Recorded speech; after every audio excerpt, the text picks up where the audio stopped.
While Waiting is a game about waiting where you are presented with 100 situations ranging from before your birth all the way to your death, all requiring you to wait for something to happen. It's time to make America wait again. You can literally do nothing and wait for the said event to take place and this way move to the next chapter. I can't wait that long! Or you can observe and interact with things and people in the environment to take part in micro events and play mini games in order to pass the time. I'm not here for games. Either way, time will pass in its own speed and the waiting will be over eventually. It's what you do while waiting. That wasn't a joke. Is what the game is all about. The control scheme is very basic. You use the left stick to move your character or his hands. You have one action button to perform all kinds of actions, a button to take a peek at the tasks you can perform in a given chapter, and another seemingly useless button which brings out different kinds of toys that you can repeatedly press to pass the time, I guess.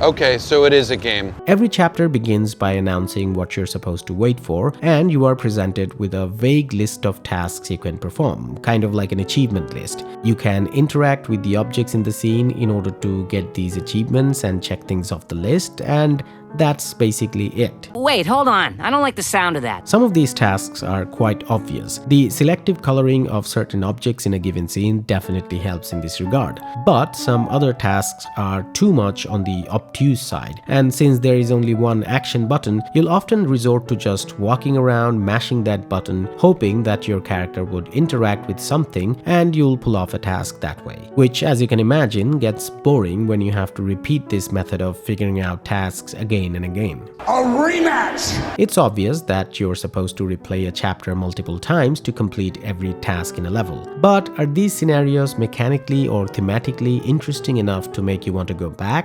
Not really. Even the humor of the game I didn't find to be very strong. You want a joke, huh? Although I did have some very mild chuckles in places. Unlike some other games like Henry Stickmin, Thank Goodness You're Here, Untitled Goose Game, or McPixel 3, the humor here is just too mild. So, as a comedy game, it didn't shine for me at all. Do keep in mind though that humor is subjective. But if you're expecting something like the games I just mentioned, then I can confidently say While Waiting would most likely not provide it. Wait, that's not good news at all. The game has a lot of Easter eggs and references to other games, movies, etc. It parodies and comments on mundane details and little oddities of our modern life and pop culture, some of which I felt were a bit funnier than what you can do mechanically with your character.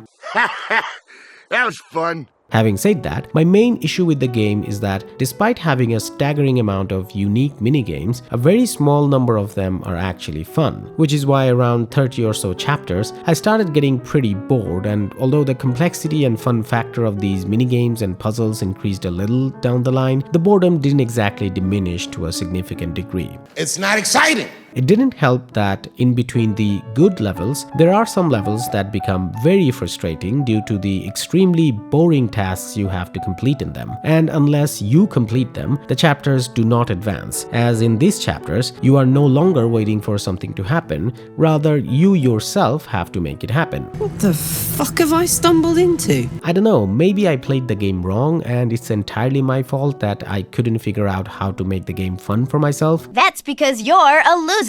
But like I said, even in the parts where I apparently did everything right, the game just didn't feel that much fun to me. So while it's perfectly understandable that a game with 100 levels would have a handful that are not of the best quality, but to me, the number of boring and/or frustrating levels were overwhelmingly high comparing to ones that were actually fun. What a fucking waste of time that was. Maybe this is the point the game is trying to make, that life is essentially about waiting for things to happen or for your actions to manifest their consequences, and this whole waiting thing is boring and sometimes frustrating unless you take steps to make it fun. And there's a lesson in that for all of us. That's all good, and the story of the game, which portrays life's ups and downs and the circular nature of it, and focuses on the small but profound beauties that are sprinkled in the mundanities of regular people's lives. Fancy word for a fancy man. These are all competently put together, but as an interactive product that's meant to at least facilitate you to engage with it,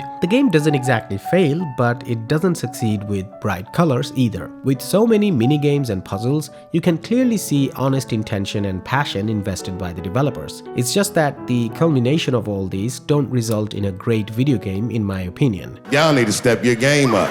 It takes about 5.5 hours to finish and it's priced at $20, which I think is quite high for what it offers. So if you want to try it, I'd suggest waiting for a discount.